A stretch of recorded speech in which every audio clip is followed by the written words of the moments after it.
السلام علیکم دوستوں، لاجیکل ایکسپریس میں آپ تمام لوگوں کا استقبال ہے۔ ہم نے اکثر یہ سوال سنا ہے کہ قربانی کے نام پر آخر کب تک بے زبان جانوروں کا قتل کیا جائے گا؟ جانوروں کے علاوہ کسی اور چیز کی قربانی کیوں نہیں ہو سکتی؟ عبادت کے نام پر جانوروں پر کب تک ظلم ہوتا رہے گا؟ اور پرتیکاتمک قربانی کیوں نہیں ہو سکتی؟ یہ سارے سوال اکثر قربانی کے عید کے موقع پر سننے کو ملتا ہے، پر سوال تو ہے۔ تو دوستو، آئیے ان تمام سوالوں کے جواب جاننے کی کوشش کرتے ہیں۔ اس سے پہلے قربانی کے بارے میں کچھ تتھ جان لیتے ہیں، تو چلیے شروع کرتے ہیں۔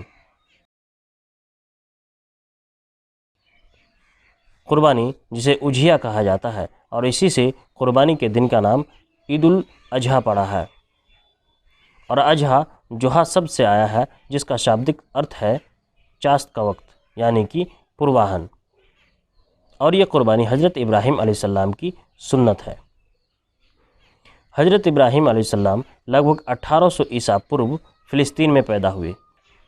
انہیں خلیل اللہ بھی کہا جاتا ہے، یعنی کہ اللہ کا دوست۔ حضرت ابراہیم علیہ السلام بہت ہی نیک اور اللہ کے چنندہ بندوں میں سے تھے، اللہ کے نبی تھے۔ اللہ نے حضرت ابراہیم علیہ السلام کو سمے سمے پر الگ الگ آزمائشوں میں ڈال کر آزماتا رہا۔ لگ بھگ 80 سال کی عمر پار کر چکے تھے، لیکن ایک بھی اولاد نصیب نہ ہوا تھا۔ بڑی منتوں اور دعاؤں کے بعد اللہ نے اسے ایک لڑکا عطا کیا، جس کا نام اسماعیل تھا۔ لیکن آزمائش کا سلسلہ جاری تھا۔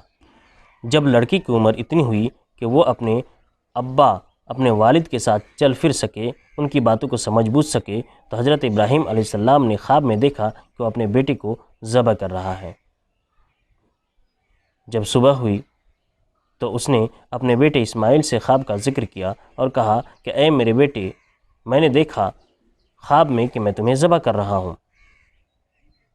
چونکہ حضرت ابراہیم علیہ السلام اللہ کے نبی تھے، اور نبی کا خواب اللہ کا حکم ہوتا ہے، حضرت اسماعیل علیہ السلام اللہ کے نبی حضرت ابراہیم علیہ السلام کے فرمانبردار بیٹے تھے۔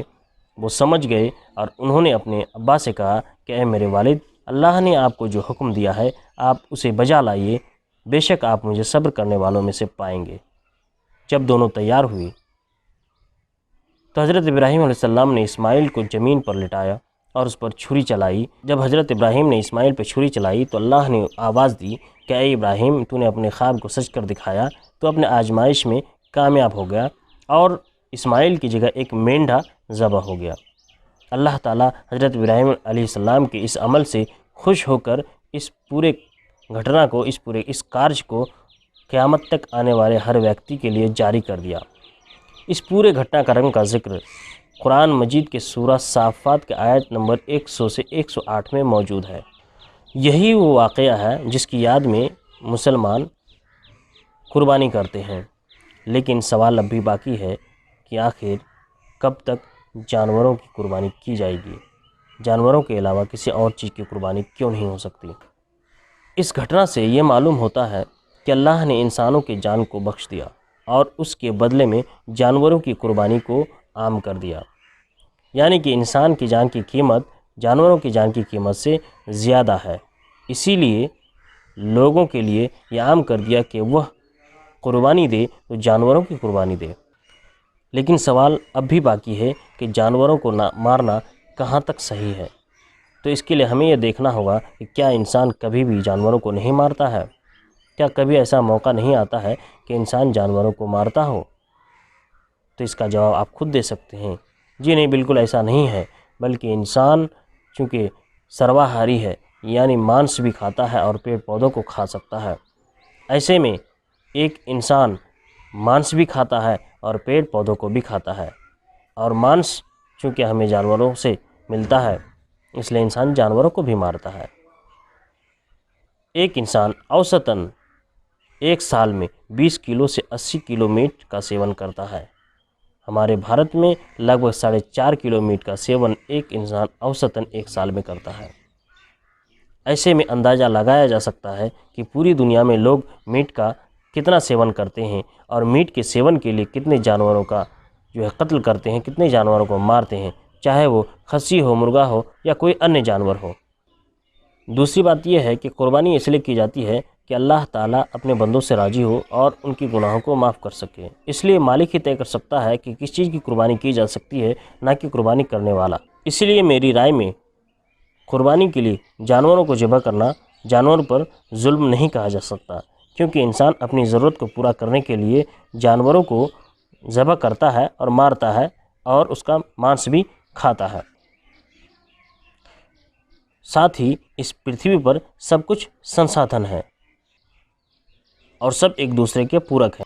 ادھارن کے لیے اگر آپ کسی جنگل میں جائیں اور وہاں پر آپ کی ملاقات کسی ایسے شیر سے ہو جائے جو کہ بھوکا ہو، تو کیا کرے گا وہ؟ کیا وہ یہ سوچ کر آپ کو چھوڑ دے گا کہ آپ انسان ہیں، آپ کے جان کی قیمت ہے، آپ سروشریشٹھ مخلوق میں سے ہیں؟ جی نہیں، بالکل بھی نہیں، بلکہ وہ آپ کو کھا جائے گا، کیونکہ اس وقت آپ اس کے لیے بھوک مٹانے کا ایک سنسادھن ہے۔ اسی طرح انسان کے لیے پرتھوی میں جتنی بھی چیزیں ہیں وہ بھی ایک سنسادھن ہے، اور ضرورت کے حساب سے انسان اس کا استعمال اور پریوگ کرتا ہے۔ اب چونکہ انسان سروشریشٹھ پرانی ہے، اور یہ بات اسی مہیشور اللہ نے انسان کو بتایا کہ وہ سروشریشٹھ پرانی ہے، اور اسی نے بتایا کہ اس کو انسان کو قربانی میں جانور ذبح کرنا ہے، تو ایسے میں اللہ کی نافرمانی کرنا کہاں کی انسانیت ہو سکتی ہے؟ تو دوستو، اگر آپ کو ہمارا یہ ویڈیو پسند آیا تو اسے لائک کریں، شیئر کریں، ہمارے چینل کو سبسکرائب کریں اور بیل آئیکن کو بھی پریس کریں تاکہ کوئی بھی ویڈیو ہم اپلوڈ کریں تو اس کا نوٹیفیکیشن سب سے پہلے آپ تک پہنچے۔ السلام علیکم۔